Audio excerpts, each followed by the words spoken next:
سورہ بقرہ آیت نمبر 200۔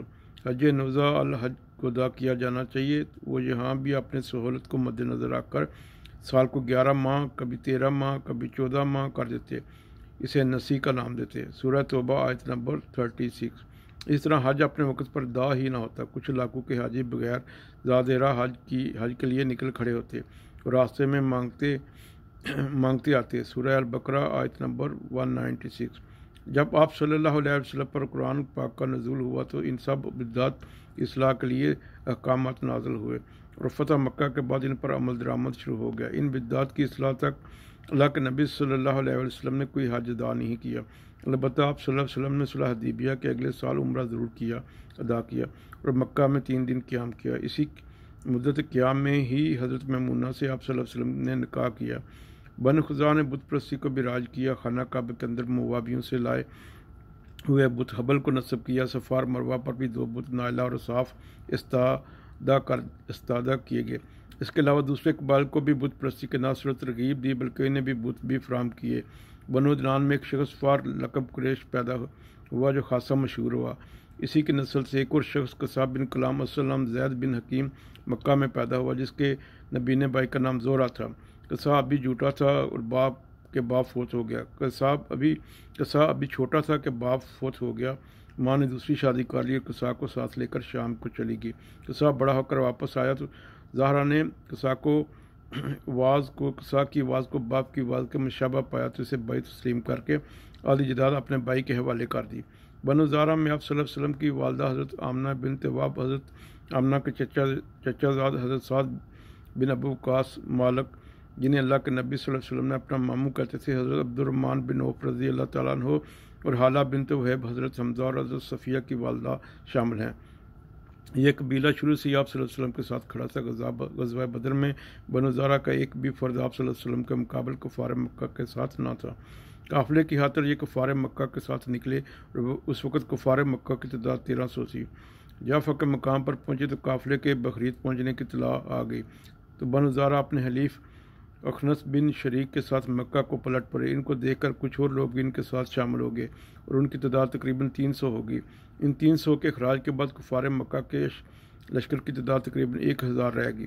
قصہ جب مکہ آیا تو اس نے پورے رکھ رکھاؤ کے ساتھ اپنی رہائش رکھی۔ اس وقت بنو خزاعہ کا سردار حلیل تھا جس کی ایک ہی بیٹی تھی جس کا نام حبی تھا۔ قصہ نے حلیل سے حبی کا رشتہ مانگا۔ حلیل نے قبول کر کے حبی کی شادی قصہ سے کر دی اور خانہ کعبہ کی تولیت بھی حبی کے نام کر دی۔ حبی سے 3 بیٹے اور 2 بیٹیاں پیدا ہوئیں۔ ایک بیٹا عبد المناف ہاشم مطلب عبد الشمس نوفل، دوسرا بیٹا عبد الدار بنو شیبہ عثمان بن طلحہ کلید بردار خانہ کعبہ، تیسرا بیٹا عبد العزا بنو اسد حضرت ختیجہ رضی اللہ تعالیٰ عنہ بنت خویلد اور ان کے بھائی اور آپ صلی اللہ علیہ وسلم کی پھوپھی حضرت صفیہ رضی اللہ تعالیٰ عنہ کے خاوند عوام بن خویلد، حضرت ورقہ بن نوفل، حضرت ختیجہ کے بھتیجے کے حکیم بن حزام وغیرہ۔ قصہ نے اپنے بھائی بیٹوں اور مکہ میں رہائش پذیر قریش قبائل کو اکٹھا کر کے ایک طاقت حاصل کر لی۔ اس لیے بنو خزاعہ کے سردار حلیل کے فوت ہونے پر اس نے خانہ کعبہ کی تولیت کا دعویٰ کر دیا۔ بنو خزاعہ نے اس کے حق کو رد کیا تو قصہ نے مکہ کے قرب و جوار کے قریشی قبائل کو ساتھ ملا کر بنو خزاعہ کو چیلنج کیا تو دونوں طرف سے تلواریں نکلائیں اور لڑائی چھڑ گئی۔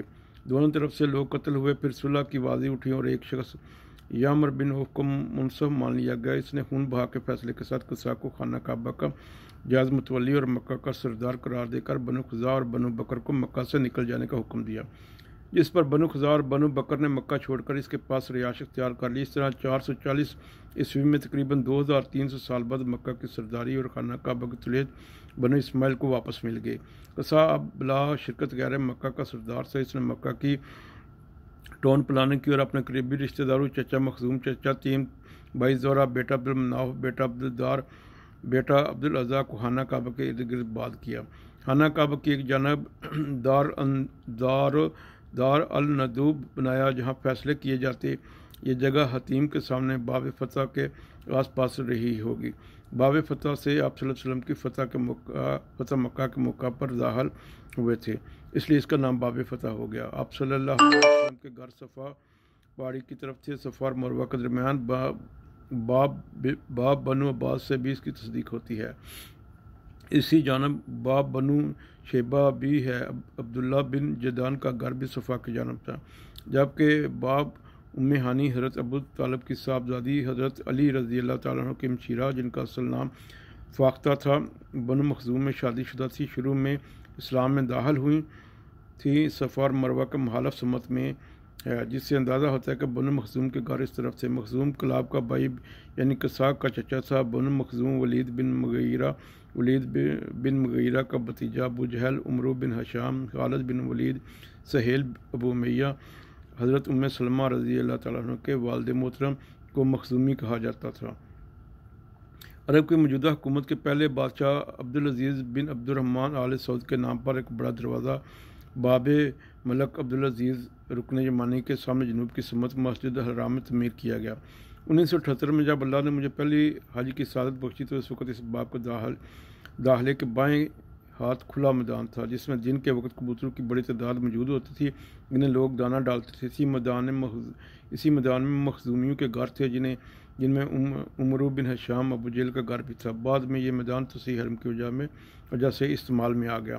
جاری ہے انشاءاللہ اس کے بعد پھر یہ ہوگا۔ جاتے جاتے اہل گجرات کے لیے خبر، ویسے تو خانہ کعبہ کی ہر سمت متبرک ہے، مگر میرے اندازے کے مطابق جو حتمی نماز میں ہمارا رخ تقریباً حجر اسود اور باب کعبہ کی طرف بنتا ہے۔ میری تحریر اور فہم میں غلطی کا امکان ہوتا ہے، اس لیے اب آپ سے صلاح کی گزارش کرتا ہوں۔ ایسے باب کا ممنون اور شکر گزار ہوں۔ انشاءاللہ یہ سلسلہ جاری و ساری رہے گا۔ آپ کی دعاؤں کا طلبگار، دعاؤں میں یاد رکھنا، اپنا خیال رکھنا۔ اللہ تعالیٰ آپ سب کا حامی و ناصر ہو۔ اللہ حافظ۔